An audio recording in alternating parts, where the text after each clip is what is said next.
আসসালামু আলাইকুম হাবিবি।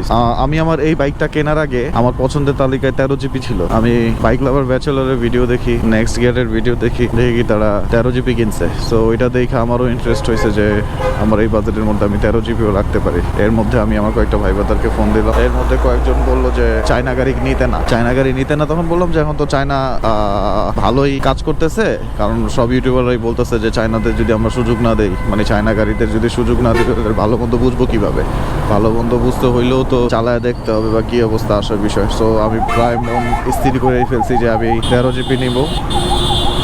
এর মধ্যে আমার কয়েকজন বন্ধু না করলো, আরেকজন আমাকে একদম সম্পূর্ণ সাজেস্ট করলো, বললো যে ভাই গাড়ি নিয়েন না, ঝামেলা আছে, এটার পার্টসপার্টির অনেক ঝামেলা, আর নিচে দেওয়া ইঞ্জিন অনেক গরম হয়ে গেলে এটা যে নিচে বিটে লাইগা অনেক ডাউন, বিটে লাইগা যাওয়ার কারণে নিচের একটা কিট খুলা ফালা দিতে হয়। ওই কিট খুলা ফালা দিতে হয়। কিট খুলা ফালা দেওয়ার যদি এত টাকা দেয় গাড়ি কিনা কিট খুলা ফালা দিতে হয়, তাহলে তো ঝামেলা। আমি তাই জিজ্ঞেস করলাম যে আর কি সমস্যা, আমি কিট খুলা ফালাবো, সমস্যা নেই। এটা পার্টসের সমস্যা, কোনো জায়গায় এটার পার্টস নাই, আপনি চাইলে কোনো জায়গায় ঠিক করতে পারবেন না, কিছু হইলে 13 জিবি শোরুমে যাইতে হবে। আমি বললাম যে গেলাম, কোনো সমস্যা নাই, তাও আমি 13 জিবি নিবো, এত সুন্দর গাড়ি তাও 13 জিবি নিবো। ওরা বললো যে ভাই নিয়েন না, বিপদে পড়বেন, সর্বোচ্চ 1 বছর চালাতে পারবেন, এরপর এটা নিয়ে ঝামেলা শুরু হইব।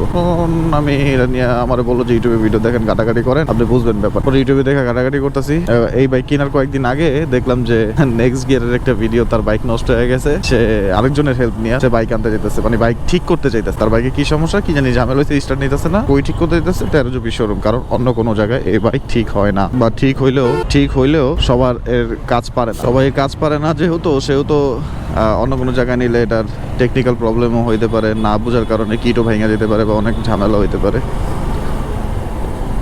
তখন আমি চিন্তা করলাম যে শালার ওরা এত ভালো গাড়ির কাজ সম্পর্কে ভালো জানে, তাও ওরা 13 জিবিতেই নিয়ে যেতেছে।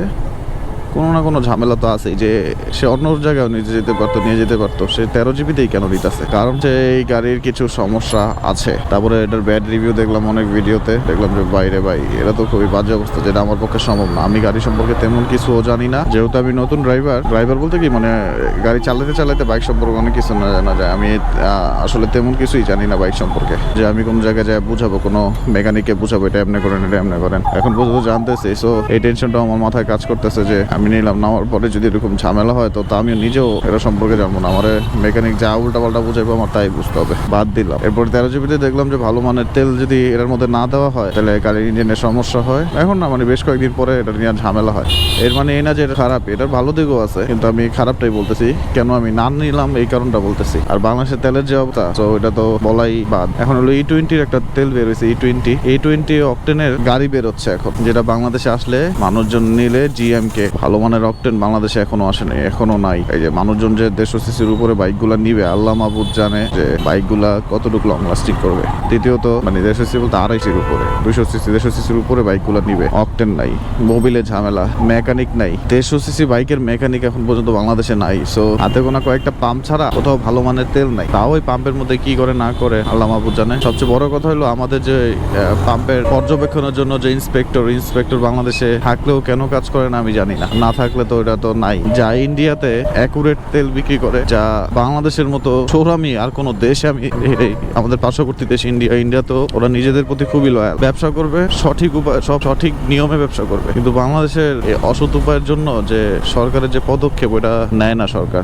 যদি সরকার নেয় ওটা ভালোভাবে পরিচালনা হয় না, যে কারণে আজকে বাংলাদেশের এত অধপতন। সবাই ব্যস্ত থাকে তার পকেট গরম নিয়ে, তো এত উন্নতি হবে কিভাবে? আচ্ছা যাই হোক, 210 সিসির বাইক আনলে যে মানের অকটেন দরকার ওই মানের অকটেনটা বাংলাদেশে নাই। না থাকার ফলে কি হবে? বাইকের মাইলেজ কম দিবে, বাইকের ইঞ্জিনের সমস্যা হবে। বাইকের ইঞ্জিনের সমস্যা হওয়ার ফলে কি হবে? বাইক মেকানিকের কাছে নিয়ে যেতে হবে। মেকানিকের কাছে নিলে মেকানিক তো এখন পর্যন্ত 150 সিসির ভালো মানের বাইকগুলারই সঠিক পরিচর্যা করতে পারে না। তো 150 সিসির উপরে বা 160 সিসির উপরে বাইকগুলা ওরা কিভাবে মেনটেন করবে? FI পরিষ্কার করার যে মেশিন, এটা বাংলাদেশে হাতে গোনা কয়েকটা দোকানে আছে। এই FI মেশিনগুলা না থাকার কারণে 150 সিসির বাইকই ঠিক করতে পারে না। 150 সিসির উপরে 200 সিসির উপরে বাইকগুলো কিভাবে ঠিক করবে? আমার কোশ্চেন এখানেই। তারপরে নতুন বাইকগুলো আসার পরে এই দক্ষ মেকানিক কই পাবে যে এটা ঠিক করার জন্য? তো ওগুলো আসলে বাংলাদেশে কিছু সময় দাও, যে সবাই তাড়াহুড়া করে বাইক নিলে একটু বিপদেই পড়বে। যেমন হিরো কারিজমার ভালো দিকও আছে, খারাপ দিক। ইন্ডিয়ান ভিডিওগুলো দেখলে বোঝা যাবে এটার খারাপ দিক, যেটা আমি কয়েকটাই দেখছি। আর সবচেয়ে বড় কোশ্চেন উঠছে হিরো কারিজমার এটার বিল্ড কোয়ালিটি নিয়ে, যেটা খুবই বাজে। এখন এটা চালানোর উপর ডিপেন্ড করে। আর বাংলাদেশের যে রাস্তার কন্ডিশন আগের থেকে অনেক ভালো হয়েছে, তো এখন এখন যে অবস্থা, বাইক 1 বছর চালালে 3 বছর চালানোর সমান হয়ে যায়। কারণ এতটা 4 লাখ টাকা দিয়ে ওই বাইক না কিনাই আমার মতে ভালো। 4 লাখ টাকা দিয়ে একটা R15 কিনা ফেললো, আরো কিছু ভইরা, যেহেতু ডিসকাউন্টে 4 লাখ দিচ্ছে। 5 লাখ টাকা দিয়ে জীবনও মানুষজন বাইক কিনবো না, আর যেগুলো কিনবো ওগুলো তো বোধাই। আর কিনলেও সমস্যা নাই, লুক ভালো, লুকের কারণে নিতে পারে, যেটা যার যার পার্সোনাল ব্যাপার। অনেকে নতুন বাইক হিসাবে কিনবে, যে আসছে বাংলাদেশে, আমি প্রথম চালাবো আশা করে। কিন্তু এখানে অনেক কাহিনী আছে, কেন বাংলাদেশে 5 লাখ টাকার বাইক ডিসকাউন্টে 1 লাখ টাকা, ডিসকাউন্টে 4 লাখ টাকা দিচ্ছে। আমার কোশ্চেন ওই জায়গায়, যে জায়গায় সব বাইকের দাম বাড়ায় বিক্রি করতেছে ডলারের কথা বইলা, ওই জায়গায় কেন? এটা বলতে পারেন বিজনেস স্ট্র্যাটেজি, যে মার্কেট ধরার জন্য।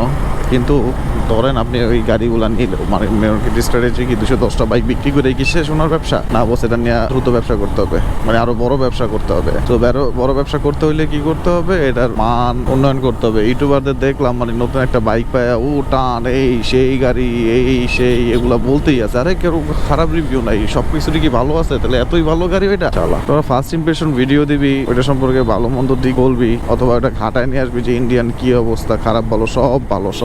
এমন কোনো ইউটিউবার নাই যে দেখতেছি না যে এটারে বলতেছে না এটার এই সমস্যা ওই সমস্যা। আর আমি ইন্ডিয়ান ভিডিও দেখা খুঁজা বাইর করে পাওয়া যায় এটার এই সমস্যা ওই সমস্যা, ওরা আর এটা কয় না কেন? ভাই তোরা কি যে ভিডিও মেক করতে হইব যে এর জন্য? ভাই মানুষজন আমাদের বাংলাদেশের মানুষজন আমাদের মতো ইউটিউবারদের কথা বিশ্বাস করেই বাইক নেয়, ওই বিশ্বাসটা এইভাবে ভঙ্গ করা ঠিক না। মানুষজনকে ভালো সাজেশনও দেওয়া উচিত। আর কিছু আছে যে বাইকের স্পেসিফিকেশন বলতেই থাকে, এটা ওইটা।